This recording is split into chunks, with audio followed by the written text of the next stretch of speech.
Ак Үйдүн Панфилов Сейил багы тарабында күч түзүмдөрү топтолуп жатат. Бүгүн 2 мартта Ала Тоо аянтында абактагы саясатчы Садыр Жапаровду колдогон митинг өтүп жатат. Саат 18:00 карата митингдин айрым катышуучулары Ак Үйдүн алдына келишсе, калган бөлүгү Манас эстелигинин тегерегинде турат. Ошол эле учурда Ак Үйдүн Панфилов Сейил багы тарабында күч түзүмдөрү топтолуп жатат. Арасында Ички иштер министринин орун басары Мирлан Каниметов да жүрөт. Өкмөт үйүнүн бет маңдайында да Бишкек шаарынын райондук ички иштер башкармалыктарынан милиция кызматкерлери автобустар менен келип жатышат. Маалымат Бак Супер KG.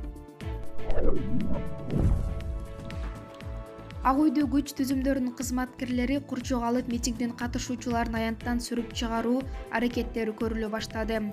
Бүгүн 2 мартта Ала Тоо аянтындагы абактагы саясатчы Садыр Жапаровду колдогон митингдин катышуучуларын күчтөп таратуу аракеттери башталды. Саат 18:20 карата күч түзүмдөрүнүн кызматкерлери Ак Үйдү курчук алды. Андан ары митингдин катышуучуларын аянттан сүрүп чыгаруу аракеттери көрүлүп, суу аткыч менен аткылып, көздөн жаш чыгаруучу каражаттар колдонулуп жатат. Митингдин катышуучулары туш тарапка качууга киришти. Маалымат Булак Супер KG. Быйыл Япониянын Токио шаарында өтө турган жайкы Олимпиада оюндары коронавирустан улам көрүүчүлөрсүз өтүшү мүмкүн.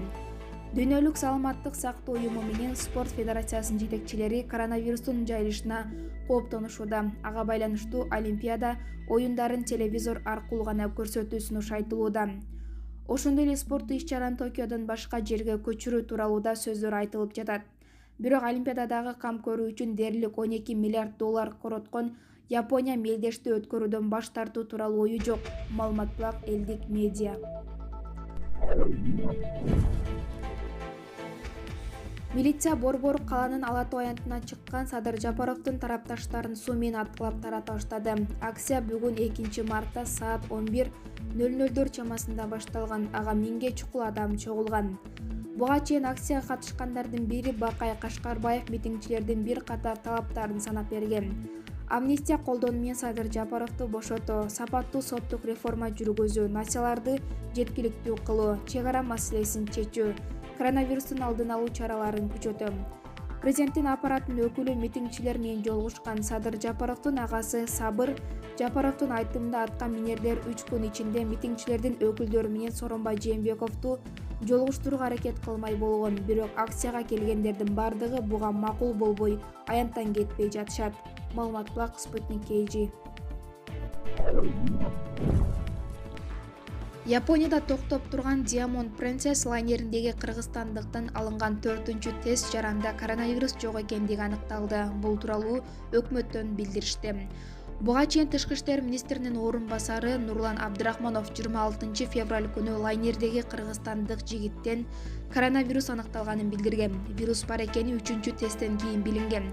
Ал эми мурда тапшырган 2 тест таза чыккан. Жаран Япониядагы ооруканалардын бирине жаткырылган болчу. Японияда токтоп турган лайнердеги кыргызстандыктан кайрадан 4-ирет тест алышкан. Анын жыйынтыгы таза чыкты. Биздин мекендеш ооруканадан чыгарылып, учурда Токиодо жүрөт деп айтылат маалыматта.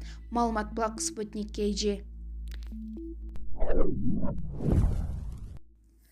Казакстандын президенти Касым-Жомарт Токаев эл аралык аялдар күнүнө карата уюштурулуп жаткан салтанаттуу иш-чараны токтотту. Бул тууралуу мамлекет башчы өзүнүн Twitter баракчасына жазды. Эл аралык аялдар күнүнө карата Нур-Султан шаарында өтө турчу салтанаттуу жыйналыш жана концертти токтотуу тууралуу чечим кабыл алды. Бул чечим дүйнөдө тарап жаткан коронавирус коопсуздугуна байланыштуу жасалды. Кымбаттуу аял затына бакыт, ден соолук, ийгилик каалайм деп жазды Токаев. Маалымат Булак Элдик медиа.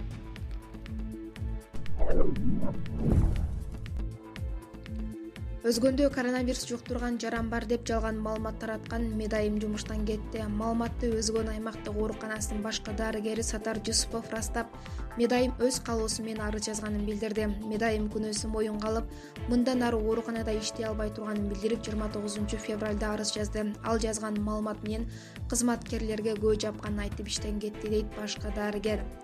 Буга чейин Медайымдын билдирүүсү социалдык тармактарда WhatsApp мессенджерлер аркылуу коомчулук катарган. Анда Түштүк Кореядан Өзбекстан аркылуу өзгөнгө келген кыргыз жараны 27 февралда келер менен текшерүүдөн өткөн.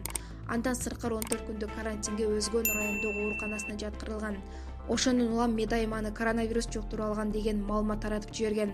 Медайым WhatsApp'тагы группаларга курбуларына тамашалап жөнөткөнүн айтып, кийин коомчулуктан кечирим сураган. Аталган факт кылмыштардын жана жоруктардын бирдиктүү кызматтан кеткен. Медайымга эч кандай чара көрүлбөйт, иш ушуну менен чектелди. Мындай маалыматты бүгүн 2 мартта Ош шаардык ички иштер башкармалыгынын басма сөз катчысы билдирди. Медайымдын иши жумуштан кетүү менен чектелди. Топтолгон материалдарды иликтегенде билдирүүнү социалдык тармактарга Медайым аркылуу эмес, анын кызы аркылуу тарап кеткен. Медайым кызматтык сырды сакташ керек болчу. Саламаттыкты сактоо министрлигинин сунушу менен Медайым кызматтан бошотулгандан кийин иши чектелди, дейт мекеменин маалымат катчысы. Маалымат Блак Супер KG.